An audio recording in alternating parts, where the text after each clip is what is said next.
안녕하십니까, 뉴스탐지기입니다. 드디어 6일 지방선거 시즌입니다. 국민의힘은 윤석열로 정권 교체가 되었으니 정권 교체의 마무리를 짓자고 하며 국민들에게 지들 찍어달라고 난리도 아닌데요. 그래서 민주당이랑 얼마나 다른지, 그리고 자칭 보수정당이라는데 공약과 정치 활동들이 얼마나 그 이념에 부합하는지 간단히 체크해 보았습니다. 먼저 거의 대통령 버금간다는 대한민국의 수도 서울특별시장 후보를 보도록 하겠습니다. 오세훈은 예전부터 무분별한 복지 포퓰리즘을 반대한다. 그러면서 박원순의 무분별한 퍼주기로 서울시가 빚더미에 앉았다고 말을 했었습니다. 그런데 서울시 안심소득이라는 걸 딱하니 홍보하고 있네요. 기본소득이나 안심소득이나 명패만 갖다 새로 바꿔서 붙인 거 아닙니까? 퍼주기는 매한가지죠. 그리고 송영길 후보의 공공택시를 비판하며 시장의 논리는 민간에게 맡겨야 한다고 주장을 했습니다.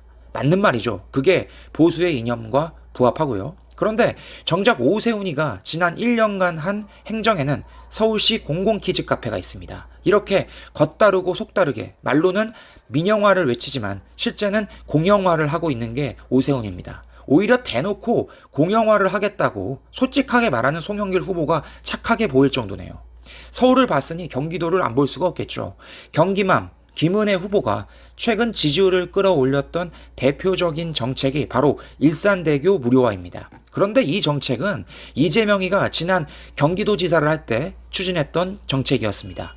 대선 후보로 나오기 위해 지사직을 내려놓으면서 마지막으로 도장 찍고 나온 게 이 일산대교 무료화인데요. 결국에는 여러 행정상의 이유로 철폐되었습니다. 당시에 국민의힘에서도 국민 세금 포퓰리즘이라고 비판이 거셌었죠. 이런 이재명의 정책을 김은혜가 하겠다고 합니다.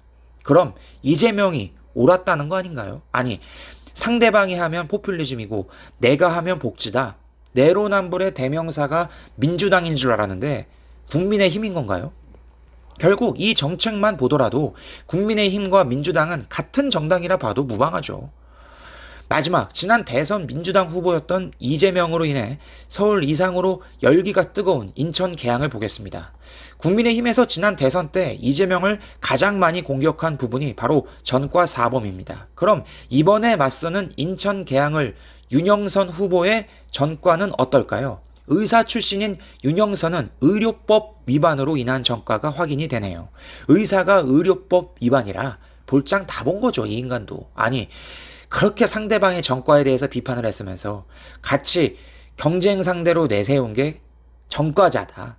그놈이 그놈 아닙니까? 또 논쟁이 되었던 것이 윤영선 후보는 인천에서 26년을 살았는데 이재명은 외지 사람이라며 비판을 했었죠. 이것도 살펴보니 윤영선이가 26년 동안 인천에서 병원 개원을 해서 돈을 번 거지 거주한 게 아니었습니다. 똑같은 과오와 단점을 갖고 있는 인간이 마치 자기는 없다는 듯이 말하는 것. 이거야말로 비겁함의 끝이 아니겠습니까? 오늘의 결론. 이제 한국에는 진보와 보수의 이념은 사라졌다.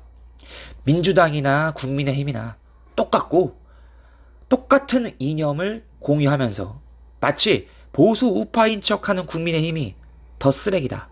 가시기 전에 탐지기에게 구독과 좋아요 부탁드립니다. 더 좋은 이야기로 인사드리겠습니다. 고맙습니다.